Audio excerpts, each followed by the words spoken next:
Fatiha.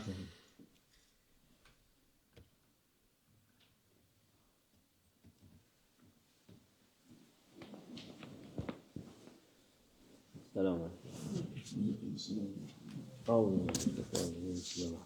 Salatu vesselamu ala Resulina Muhammedin seyyidina ve efendim adede Resulü'nde sâlâ ashabı ve şahine desturu ve inşallah fazla sen şu Muhammed'in kâne medet tarikatuna sohba ve hayru fil cemiyye ma asabı sıfat illa biiznillah Allah azze ve celle sadakallahu azim. Bir musibet olacaksa Allah azze ve celle'nin izniyle oluyor. If Allah Almighty says that if an event occurs, and if it is an affliction even, it only happens through the permission of Allah Almighty.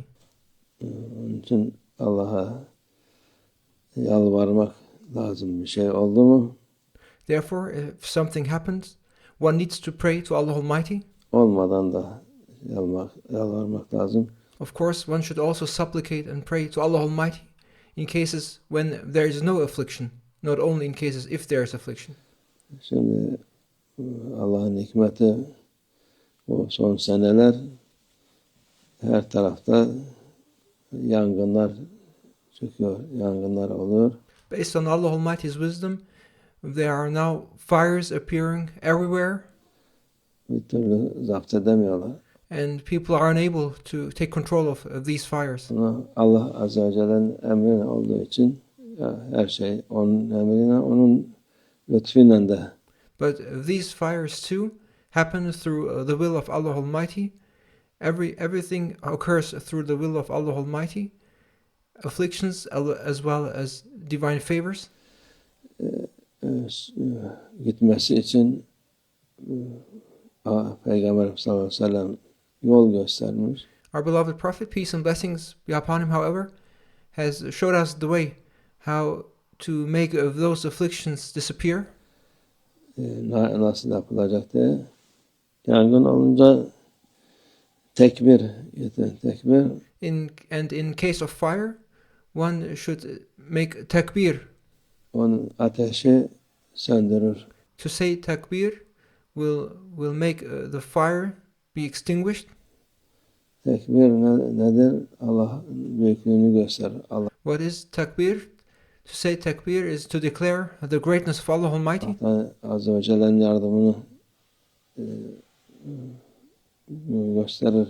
To say takbir is to declare Allah Almighty's greatness and to ask for Allah Almighty's help.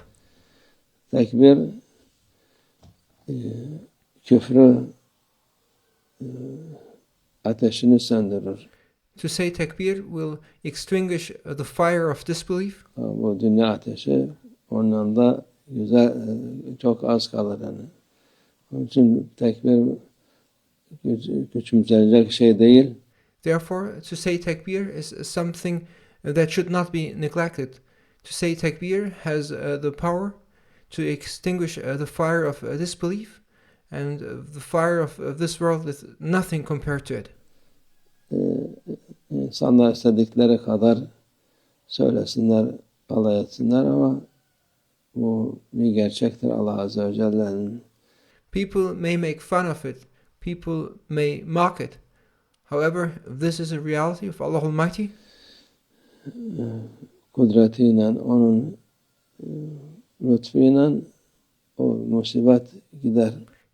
And one must not neglect to say takbir. And it is through the power and through the will of Allah Almighty that an affliction will disappear. Bu muhakkak inanmak lazım. And there should be no doubt about it. And one must believe in it. Allah'a şükür kaç defa bunu şahit olduk. Thanks to Allah Almighty, we ourselves have become witness of it many times. Şeyh Baba ile beraber bizim Kıbrıs'ta Lefke etrafında oldu. And there have been occasions where we ourselves became witnesses of fire in Cyprus, in the surroundings of Lefka with Maulana Sheikh Nazım. En sonunda Kıbrıslar dinden imandan fazla haberleri yok tabi. Gene de Şeyh Baba'yı çağırdılar. And the Cypriots, they are not very much interested in religion and in faith. However, in the face of this fire, they reached out to Mevlana Shehnazim and asked for help. Fakat son çare bakarım öyle. Beraber Allah'a şükür gitmiştik. Akşama yakında And they reached out to Mevlana Shehnazim as a last resort. And it was close to evening time when we, together with Mevlana Shehnazim, then set out. yani gece sürerse artık söndürmesi imkanı yoktu. And the fire was that immense that if that fire continued to burn beyond evening throughout nighttime, then there would be no chance to extinguish that fire. O tepeye çıkıp oradan tekbir getirmeye başladık. And together with Mevlana Shehnazim, we went up the hill and we started saying takbir. Babayla o ateş Allah'a şükür akşam ezanı olmadan bitti. And as we recited and said takbir, the fire ceased to exist, the fire extinguished step by step, and by the adhan for Maghrib prayer, the fire had extinguished. Tekbir getirince yavaş yaparak bitti Allah'a şükür.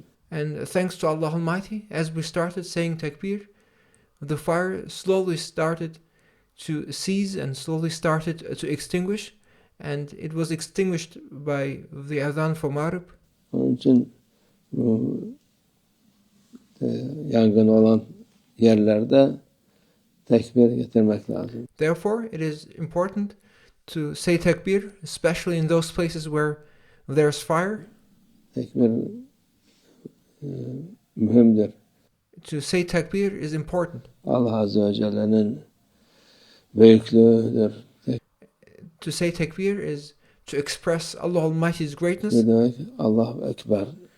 And to say takbir is to acknowledge Allah Almighty's greatness. Allahu Ekber. Allahu Ekber dedi. Allah en büyük Allah'dır. Allahu Ekber. He Almighty Allah is the greatest. Kimse onun gibi çok akılsız insanlar var. Şu büyüktür, bu büyüktür. No one is like him, Allah Almighty. There are mindless people who claim to be great. Kimse büyük değildir. But no one is great. Only He Almighty Allah, He is the great one. Kimsenin zerre kadar yoktur Allah Azze ve Celle'nin karşısına. In the face of Allah Almighty, no one has any existence, not even in the size of the grain of an atom.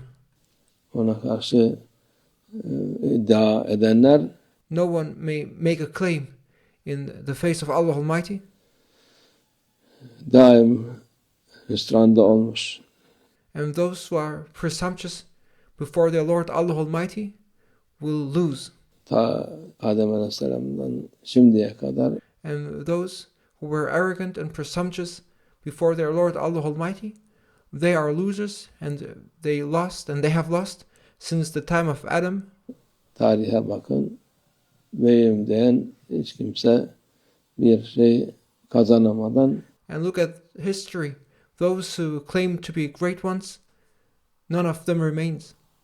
Büyüksen hani neredesin? If you are great, where are you now? Onun için bu Allah'a tevbe edip, istiğfar edip. Therefore, we must seek Allah Almighty's forgiveness and repent. Tekbir getirip Allah'ın izniyle bu musibetler de gider Allah'ın izniyle. And we must ask Allah Almighty for forgiveness and for pardon. And with Allah Almighty's permission, these afflictions, they will stop. Allah lütfetsin. May Allah Almighty grant us His divine favor. Merhamet etsin bize. And may Allah Almighty shower His mercy on us. İnşallah. Ve minallah tevfik. El Fatiha.